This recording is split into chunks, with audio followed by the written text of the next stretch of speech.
Capsule temporelle. Bonjour à tous. Je suis Lucia et aujourd'hui je veux vous raconter une histoire qui m'a coupé le souffle, une expérience qui me hante encore à chaque fois que je ferme les yeux.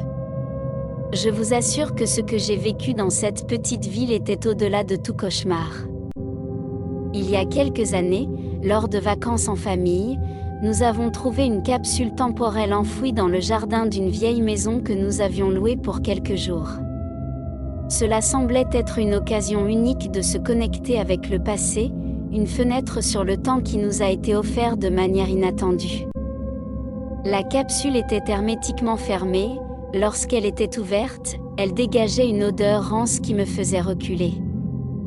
À l'intérieur, nous avons trouvé des lettres jaunies et des photographies en noir et blanc montrant des visages inconnus et des paysages qui n'existaient plus.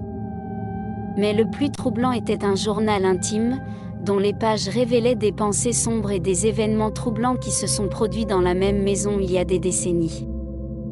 Selon le journal, la maison avait été le théâtre d'événements inexpliqués, des bruits au milieu de la nuit, des ombres se déplaçant le long des murs et le sentiment constant d'être observé. L'une des entrées mentionnait une pièce fermée à clé au sous-sol, que personne n'avait soi-disant ouverte depuis des années en raison de ce que l'on pouvait entendre de l'autre côté de la porte. Intrigués et peut-être un peu téméraires, nous avons décidé d'enquêter sur la pièce mentionnée. Après avoir trouvé la clé dans un coin poussiéreux du sous-sol, nous avons ouvert la porte avec précaution. Ce que nous y avons trouvé nous a glacé le cœur. La pièce était presque vide, à l'exception d'un miroir antique couvert de poussière dans un coin.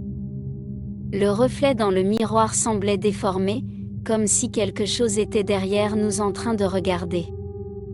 Un frisson soudain a envahi la pièce et nous avons entendu des chuchotements à peine audibles qui semblaient provenir du miroir lui-même.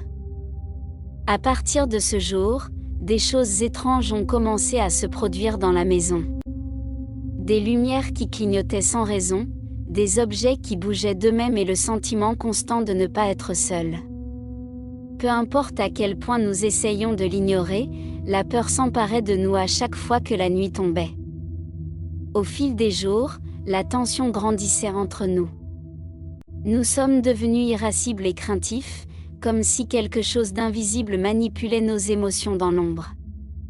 Nous ne savions pas comment échapper à cette situation, piégés dans un cauchemar qui semblait sans fin. Merci d'avoir écouté mon histoire. N'oubliez pas qu'il est parfois préférable de laisser le passé dans le passé et de ne pas perturber ce qui pourrait être mieux oublié. Et avant de dormir, pensez à ce que les capsules temporelles enfouies dans vos propres jardins peuvent cacher. Jusqu'à la prochaine fois, et que leurs rêves ne les tourmentent pas avec leurs démons les plus profonds. Au revoir. Capsule temporelle. Bonjour à tous. Je suis Lucia et aujourd'hui je veux vous raconter une histoire qui m'a coupé le souffle, une expérience qui me hante encore.